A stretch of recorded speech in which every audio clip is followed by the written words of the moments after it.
परम प्रेम में शिशि ठाकुर परम आराध्य जगदंजननी शिशि बड़मा परम पूज्य पाद शिशि बड़दा परम पूजनीय वर्तमान आचार्य शिशि दादा के श्री चरणों में मेरा कोटि कोटि प्रणाम। कहते हैं ना कि भगवान के पास आना, गुरु के पास आना बड़े भाग्य की बात होती है। एक दोहा जो कबीरदास बोले हैं कि गुरु गोविंद दो खड़े काको लागो पाए, अब बलिहारी गुरु आपने गोविंद दियो बताए। ये दोहा मैं सोचता हूँ कि इसके बारे में क्या है, आप लोग जरा एक्सप्लेन इसका करते हैं। हम लोग पढ़ते हैं तो इसमें आता है कि गुरु गोविंद दो खड़े, गुरु और गोविंद भगवान दोनों खड़े हैं। किसको पहले प्रणाम करें? तो किसको प्रणाम करें? गुरु को करें कि गोविंद को करें? तो इस दोहा से तो अर्थ निकलता है कि हम गुरु को प्रणाम करें कि उन्होंने गोविंद के बारे में बताया है। लेकिन आप ये बताइए कि गुरु कैसे मिल गए आपको? गोविंद के बारे में जो बताया है, लेकिन गुरु ने गोविंद के बारे में बताया तो गोविंद ने भी तो हमको गुरु पकड़ाया है। तो प्रणाम हम पहले और दूसरे क्या? गुरु में ही गोविंद है और गोविंद में ही गुरु है। अब वो कैसे? आप देखिए, जितने लोग भगवान की पूजा करते हैं, हम करते हैं, आप करते हैं, सब लोग करते हैं, इसलिए करते हैं कि हमारा प्रगति हो, उत्थान हो, हमारे परिवार की समस्या का समाधान हो, हमारा समाज बढ़े, बचे बढ़े, पूरा वातावरण खुश रहे, देश विदेश समाज दुनिया। तो ये भाई जो हम सोचते हैं तो ये कैसे आगे बढ़ेगा? भगवान की पूजा की तो भगवान ने हमको रास्ता दिखाया कि इस रास्ते पे जाओ। तो कर्तव्य है मेरा कि रास्ते पे चलें, लेकिन हम लोग उस रास्ते पे जाके और फिर वापस उसी रास्ते पे घूम आते हैं। भगवान ने, हम पूजा किए भगवान की, तो भगवान ने हमको रास्ता दिखाया, बोले उधर जाओ। तो वहाँ पे एक गुरुजी मिले, तो गुरुजी मिले तो अब गुरुजी अपनी बात बताए, तो गुरुजी की बात हम करना शुरू किए। लेकिन हम देखते हैं कि हम गुरुजी की बात करना ही नहीं शुरू किए, फिर हम वापस वहीं आ गए, फिर हम वापस वहीं आ गए। जानते हैं क्यों? क्योंकि गुलामी हमारे नस नस में भर जाती है। गुलामी, हिंदुस्तान गुलाम था ना, तो वो गुलामी आज भी हमारे खून में है, वो गुलामी जाने वाली जल्दी नहीं है। एक क्रांतिकारी था, वो तो क्रांतिकारी लोग क्या करते हैं, वो सोचते हैं कि आज़ाद हो जाए, सब कुछ आज़ाद करो, आज़ाद करो। एक दिन वो एक सराय में पहुंचा, तो सराय में पहुंचा तो वहाँ पे एक रिसेप्शन पे एक पिंजड़े में एक तोता बैठा था। तो तोता को देखा तो तोता बोलता था, स्वतंत्रता स्वतंत्रता स्वतंत्रता। बोला अरे भाई, तो तोता मिठू मिठू बोलता, ये कौन सा तोता है यार, स्वतंत्रता बोलता है, गजब का तोता है।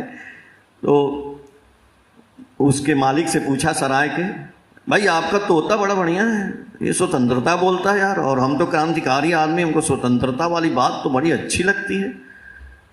तो बोले कि अब यहाँ लोग आते रहते हैं, बात करते हैं, वही सीख गया है, तो क्रांतिकारी लोग ज़्यादा यहाँ आते हैं। तो बोला अच्छा ये बात है। तो रात को सोए, सब लोग सो गए, तो ये बोला आज तो इस तोता को मैं स्वतंत्र कर दूंगा। सब लोग सो गए, गया धीरे से पिंजरा खोला और तोता को निकाला, कहा जा तू स्वतंत्र हो जा, भाग यहाँ से, सवेरे जो होगा हम देखेंगे। तोता उड़ गया, चला गया, चैन से सोया। भैया चलो अब तोता तो स्वतंत्र हो गया। सो के फिर जब सवेरे उठा, सबसे पहले उठ गया, उठ के आया, देखा कि देखे भाई पिंजड़ा खाली हो गया है, चले देखें। गया देखा तो अरे तोता फिर उसी पिंजड़े में आ गया था। अरे ये क्या हो गया भाई, हमने तो इसको स्वतंत्र कर दिया था, ये फिर उसी में आ गया। क्यों? उड़ना भूल गया था, 15 साल उसी में पड़ा रहा, उड़ना ही भूल गया वो। वही तोता हम लोग हैं, खानदान से न चले आ रहे हैं भाई। भगवान की पूजा करते करते करते करते करते गुरु मिल गए, लेकिन 2-4 महीना साल गुरु की पूजा करके फिर गुरु को छोड़ के फिर वहीं आ जाते हैं। वही तोता गुलाम, आगे बढ़ना ही नहीं चाहते हैं। ऐसी बात नहीं है। ठाकुर जी के पास बहुत से लोग आए, जो बैद्यनाथ भगवान की, शंकर भगवान की पूजा करते थे, और शंकर भगवान उनको स्वप्न में दर्शन भी देते थे, जाओ ठाकुर अनुकूल चंद्र जी हैं वहां पे जाओ, तुम्हारी समस्या का समाधान, उनको गुरु बनाओ। और जिन्होंने समझ लिया, देखिए शिव कुमार तिवारी जी बैठे हैं दादा, ये यहां से चले गए वहां, इनको ठाकुर जी बुला लिए। ऐसी बिहार के जो चीफ मिनिस्टर थे डॉक्टर विनोदानंद झा, वो भी बैद्यनाथ धाम में पूजा करते थे, उनको भी भगवान शंकर ने दर्शन दिया, बोले वो ठाकुर जी के पास जाओ। देवघर कॉलेज के प्रिंसिपल थे, उनका भी नाम था डॉक्टर विनोदानंद झा, वो भी गए ठाकुर जी के पास, वो भी भगवान शंकर की वहाँ पूजा करते थे, उनके साथ भी ऐसा हुआ। तो भगवान शंकर ने भेजा, एक ऋत्विक दादा के साथ बात किए, और ऋत्विक दादा ठाकुर जी के बारे में जाजन किए, बताए, जैसे आप डॉक्टर साहब भेजे, अभी 2-3 लोगों को डॉक्टर साहब ने भेजा।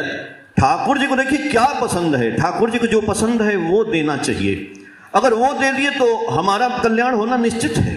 लेकिन ठाकुर जी को जो पसंद है वो तो जान जाइए कि क्या पसंद है। ठाकुर जी को क्या पसंद है? एप्पल, केला, सेब, बतासा, फूल, माला, चंदन, अगरबत्ती। हम लोग तो कुछ लाते ही नहीं है, लाते हैं? कुछ नहीं लाते। जिसको जो पसंद है वो देना है। आपकी पत्नी को जो पसंद है वो देंगे, आपके बच्चे को जो पसंद है वो देंगे, पिताजी को जो पसंद है वो देंगे, तब वो खुश रहेगा, तभी सब लोग घर परिवार में भी खुश रहेंगे।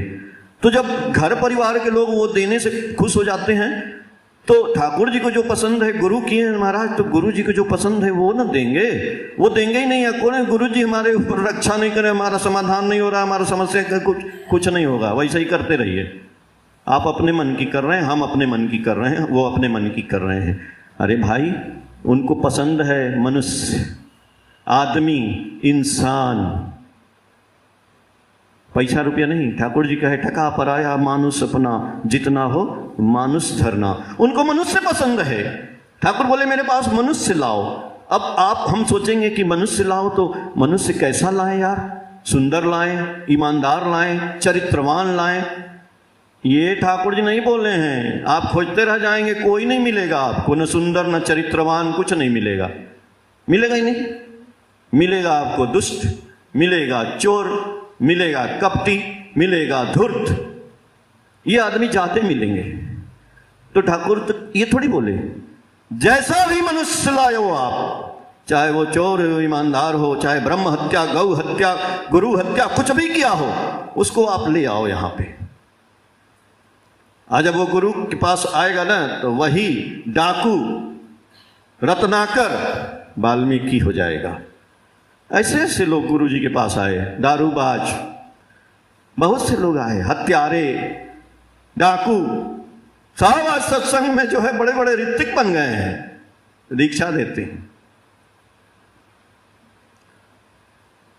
तो जब विनोदानंद झा ठाकुर के पास जाते हैं, उनको एक ऋत्विक दादा जाजन किए, बोले कि अरे आप शंकर जी की पूजा तो करते हैं, चलिए ना ठाकुर के पास, आप कि सारी समस्या का समाधान के ठाकुर जी को आप देखेंगे ना, आपका जीवन बदल जाएगा। बोले ऐसा क्या?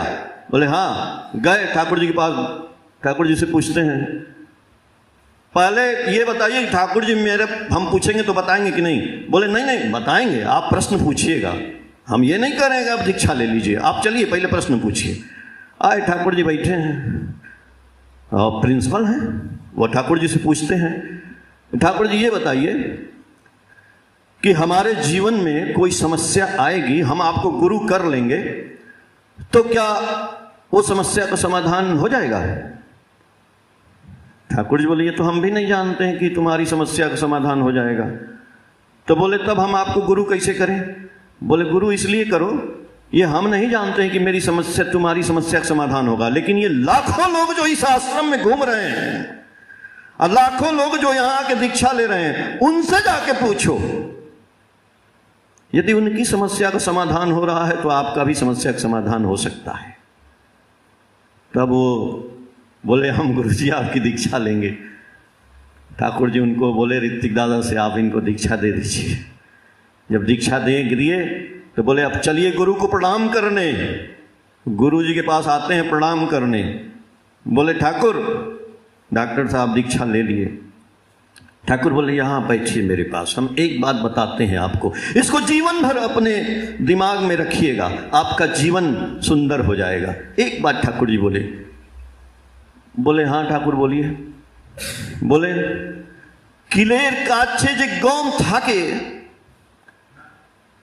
बांग्ला में बोले किलेर काछे जे गम थाके से बेचे जाए और दूर होले से पीसे जाए।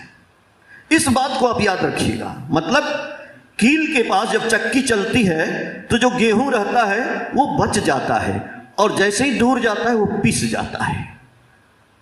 इस बात को जिंदगी भर वो याद रखे। यानी गुरु तो आप पकड़ लिए महाराज, जब तक गुरु को पकड़े रहेंगे, कील के पास रहेंगे, तब तक आप जीवन में सारी समस्याओं से बचे रहेंगे। और जिस दिन दूर जाएंगे उसी दिन चक्की में पीस के आटा हो जाएंगे, ये समझ लीजिएगा। बाद में ठाकुर जी उनको बोले एक दिन, झा जी जानते हैं उस समय की बात जब ठाकुर जी थे और आज इतने दिन की बात, भारत हिंदुस्तान डिवाइड हो गया, बांग्लादेश अलग हो गया, पाकिस्तान अलग हो गया। ठाकुर जी की कल्पना थी, ठाकुर जी का आश्रम था करोड़ों का वहां पे पावना में, बांग्लादेश में।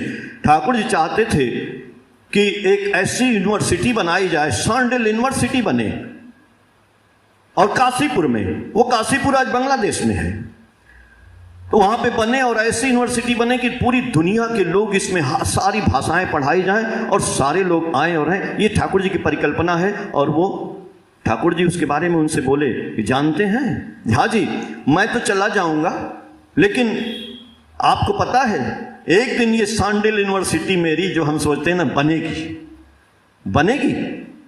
बोले ठाकुर जी आप तो रहेंगे नहीं, और हिंदुस्तान अलग है, वो बांग्लादेश अलग है, और काशीपुर तो बांग्लादेश में है, कैसे बनेगा? ठाकुर जी बोले एक दिन ऐसा आएगा कि पावना पटना एक हो जावे, तब सांडेल यूनिवर्सिटी बनेगा। और उस दिन देवघर में, बैद्यनाथ धाम में गंगा जी आ जाएंगी। जब गंगा जी आएंगी तब पवना पटना एक होगा और सांडेल यूनिवर्सिटी बनेगा। हवे हवे हवे ठाकुर जी 3 बार बोले। आज वो काम चल रहा है, जो दढ़वा नदी है ना, उसमें प्रोजेक्ट गंगा जी को लाने का काम चल रहा है। और एक दिन ऐसा भी आएगा जब बांग्लादेश हिंदुस्तान में मिलेगा, आप देखिएगा ठाकुर जी बोल के गए। ये परिकल्पना है ठाकुर जी की। इसलिए कई बार हम अभी पढ़ रहे थे प्रणाम करने के बारे में भी, ठाकुर जी का है कि हम प्रणाम करते हैं ना, मेरे दिमाग में आ गया तो मैं बता दूं 2 मिनट कि एक बार आचार्य देव के जो बड़े बेटे हैं, उधर जो फोटो है उधर बढ़ता, वो इस कॉलेज में पढ़ते थे, तो एक उनके प्रोफेसर थे, उनको प्रणाम करने लगे, पैर छूने लगे, चरण स्पर्श, तो पीछे हटने लगे, और पीछे हटते हटते दीवार से टकरा गए। तो बोले उनको, देखो तुमको हम बोलते हैं कि मेरे प्रणाम न किया करो। बोले क्यों? अरे तुम ठाकुर के लड़के हो, तुम ब्राह्मण के लड़के हो, तुम हमको प्रणाम क्यों करते हो भाई? तो बोले कि आचार्य दादा बोले कि अरे हम तो बहुत लोगों को प्रणाम करते हैं, लेकिन सब लोग प्रणाम लेते हैं, ये प्रणाम लेते ही नहीं है। ये बात ठाकुर जी से पूछा गया कि ठाकुर जी ये आपके बेटे हैं और ये प्रणाम लेते नहीं हैं, और कई लोग प्रणाम ले लेते हैं। तो बोले कि वो मेरा बेटा है, चाहे जो भी है, लेकिन यदि ब्राह्मण आदमी है, उच्च वर्ण का है, और वो निम्न वर्ण में प्रणाम करता है, चरण छूता है, वो तो छू लेगा, वो चंडाल को भी प्रणाम कर लेगा, लेकिन उसका नहीं जाएगा, जिसको वो प्रणाम करेगा उसका नुकसान हो जाएगा। इसलिए जो उच्च वर्ण के लोग हैं उनसे प्रणाम निम्न वर्ण को नहीं कराना चाहिए। ये ठाकुर जी से बोले लोग कि लेकिन ठाकुर जी निम्न वर्ण के लोग ऋतिक भी हैं, तो उनको दीक्षा दिए तो क्या प्रणाम नहीं करेंगे? ठाकुर जी बोले कि ऋतिक कौन है रे? ऋतिक हम हैं, हम दीक्षा देते हैं। और जो दीक्षा देता है वो क्या है? रिकॉर्ड है, ग्रामोफोन का रिकॉर्ड है। तो आप लोग हम अपने आप को बोल रहे हैं, हम धोती कुर्ता पहने हम दीक्षा देते हैं। आप लोग सोचते हैं नहीं दादा आप दीक्षा वाले गुरु हैं, हम कुछ नहीं है, हम रिकॉर्ड हैं, ऋतिक ठाकुर जी हैं। इसलिए बोले हम जिस धर्म को, हम जिस कास्ट को फॉलो करते हैं उस हिसाब से आपको प्रणाम कर, आपका नुकसान होगा, मेरा नहीं होगा। ठाकुर जी बोल रहे, हर चीज की बात ठाकुर जी बोले हैं। हम किसी के घर में जाते हैं, वो खाना लेके आ जाता है। अगर हम किसी ब्राह्मण के घर में गए और हम ब्राह्मण से नीचे वाले में हैं, तो वो खाना लेके आया, तो आपको ठाकुर जी बोले हैं, दादा बोले आचार्य देव बड़दा, आपको अपनी थाली खुद धो के आनी चाहिए वहां पे, आप जूठा मत छोड़ दीजिए। हाँ, उसके यहाँ नौकर चाकर यदि धोते हैं तब तो ठीक है, लेकिन यदि कोई धोने वाला नहीं तो आपको अपना बर्तन खुद धो के आना चाहिए, नहीं तो आपका नुकसान हो रहा है। ये सब हम लोग देखते नहीं है। हम लोगों के घर में रोग शोक जरा व्याधि मृत्यु चलती रहती है, आती रहती है, जाती रहती है, बहुत चीज है इसमें, लाग लपेट है। लेकिन हाँ, गुरु जी को पकड़े हैं तो ये बात है कि गुरु जी आपके जीवन को, अगर आप कुंडली दिखा लीजिए, आपकी कुंडली में यदि कुछ अपयश मृत्यु भी लिखा है, लेकिन गुरु जी का यदि आप इष्टवृत्ति कर रहे हैं, यजन याजन कर रहे हैं, सुबह शाम प्रार्थना कर रहे हैं, तो बहुत लंबी आयु हो जाएगी, वो कट जाएगा, वो निकल जाएगा। मार्कंडे महादेव को जानते हैं ना, ऋषि हुए, उनके पिताजी जब ये बच्चे का जन्म हुआ तो उन्होंने उनकी कुंडली देखी, तो उनकी उम्र थी 5 साल। तो बोले तो 5 साल में मर जाएगा, तो भाग्य कैसे बदलेगा? भाग्य बदलता है, ठाकुर जी क्या है ना, भाग्य बदलेगा। तो उन्होंने एक उपाय सोचा, बोले कि चलो यहाँ पे तो नदी बहती है और नदी में लोग स्नान करने आते हैं, मैं इसको बोल देता हूँ कि जो भी स्नान करने आए सबको दंडवत प्रणाम करो। तो जो आए आदमी सबको वो प्रणाम करने लगा, लड़का छोटा सा बालक। एक दिन जो है सनत कुमार ऋषि लोग थे, सनत वो बालक, वो छोटे बालक ही रहे, उनका एज बढ़ गया लेकिन उनका रूप जो है उतना ही बड़े था। सनत कुमार सनका सनंदन सनातनोप्या स्वरूपिंगलौश्च। आज भी तो वो लोग ऋषि लोग आ रहे थे, इन्होंने प्रणाम किया तो उन्होंने उनको आयुष्मान भव बोल दिया। जब आयुष्मान भव बोल दिया तो उनके पिताजी वहीं बैठे थे, आकर के बोलते हैं, अरे आपने आयुष्मान भव बोल दिया, इसकी आयु तो 5 साल है, ये तो कहाँ जिंदा रहेगा? बोले ऐसा क्या, दिखाओ कुंडली। बोले कि ऐसा 5 साल रहेगा जिंदा? अब तो हम लोग बोल दिए हैं तो इसको तो जिंदा रहना पड़ेगा, चिरंजीवी भव, तो चिरंजीवी रहेगा। तो बोले कैसे रहेगा? बोले आप कुंडली में से देख लो, जिस दिन इसकी मृत्यु होगी उस दिन हमको बुलाना, उसी दिन हम आएंगे और इसको बचाएंगे। देखिए जब गुरु आते हैं तो हमारा जीवन कैसे बदलता है, मैं ये बात बता रहा हूं। थोड़ा सा लंबा हो गया लेकिन आप लोग माफ करिएगा, थोड़ा समय दे। तो जिस दिन मृत्यु का लास्ट समय था वो गए ऋषि लोगों के पास, सनत कुमार जो उनके पास, वो लोग आए, बोले हाँ बोलिए, आज मृत्यु का समय है। बोले अच्छा, बालक को ले चलिए भगवान शंकर के पास। ले गए और जो शिवलिंग था मंदिर में, बोले इसको कस के पकड़ लो, ऐसे पकड़े रहो एकदम। और बालक ने उस शिवलिंग को पकड़ लिया। भाई उस दिन तो मृत्यु था। यमराज आए, यमराज प्रकट हुए, बोले शिवलिंग छोड़ दो, आज तुम्हारी मृत्यु है, तुमको लेके जाएंगे। सनत कुमार लोग खड़े थे, कैसे ले जाओगे? महाकाल को पकड़ा है, कैसे ले जाओगे? बोले पकड़ा है तो क्या हुआ, इसका उम्र हो गया है खत्म, 5 साल की उम्र थी, इसको हम लेके जाएंगे। बोले ना, और छोड़ना नहीं, तुम पकड़े रहना, कैसे ले जाएंगे? शंकर भगवान प्रकट होते हैं, बोले क्या है? यमराज बोले देखिए इसका समय हो गया, ये आपको पकड़े हुए हैं, कह रहा है कि हम अब छोड़ेंगे नहीं, हम तो इसको ले जाना है, हमारा तो नियम है। शंकर भगवान कहे कि अरे बस इतनी सी बात है, जा 5 साल मेरी उम्र तू ले ले। और अब शंकर भगवान का 1 साल का उम्र का मतलब अरबों साल, 5 साल का तो कई अरब साल हो गया। तो आज भी प्रचलित है कि वो मार्कंडे महादेव जी आज भी जिंदा है, मारे ही नहीं है, मरते ही नहीं है वो। तो गुरु पकड़ने का ये फल होता है, यदि हम निष्ठा से, लगन से जो बात बताई गई है उसको करेंगे तो किस्मत जरूर बदल जाएगी हमारी। ठाकुर जी आप लोगों का मंगल करे। जय गुरु।